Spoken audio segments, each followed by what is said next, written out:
আসসালামু আলাইকুম। আজকে আমি রান্না করব কাঁচকলা দিয়ে চিকেন।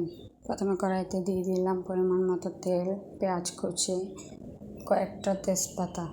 তারপর এগুলোকে নেড়ে চেড়ে নেব হালকা করে। তারপর দিয়ে দিলাম একটুখানি পেঁয়াজ বাটা, রসুন বাটা।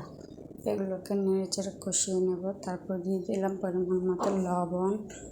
তারপর দিয়ে দেবো হলুদ গুঁড়ো,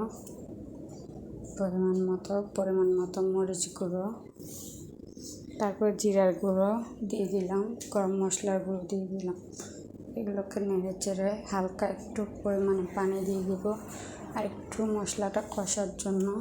তারপর নেড়ে চেড়ে দিয়ে দিলাম টমেটো কুচি একটা, তরকারিটা আরও ঘন হওয়ার জন্য একটু কষিয়ে নিলাম মশলাগুলো। এবার দিয়ে দিলাম চিকেনগুলো দিয়ে নেড়ে চেড়ে তারপর এগুলোকে কাঁচামরিচ দিয়ে দিলাম কয়েকটা।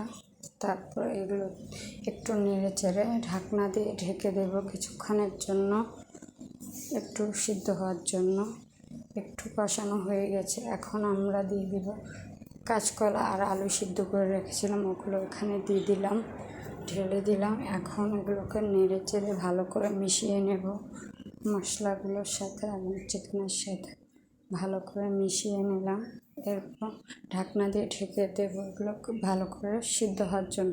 সিদ্ধ হয়ে গেছে, এখন দিয়ে দিলাম একটু পরিমাণে পানি দিয়ে নেড়ে চেড়ে দেবো ভালো করে নেড়ে চেড়ে। তারপর আবারও ঢাকনা দিয়ে কিছুক্ষণের জন্য ঢেকে দেব। আর হয়ে গেল, ঢাকনা দিয়ে ঢেকে কিছুক্ষণের জন্য। তারপর দিয়ে দিলাম ধনে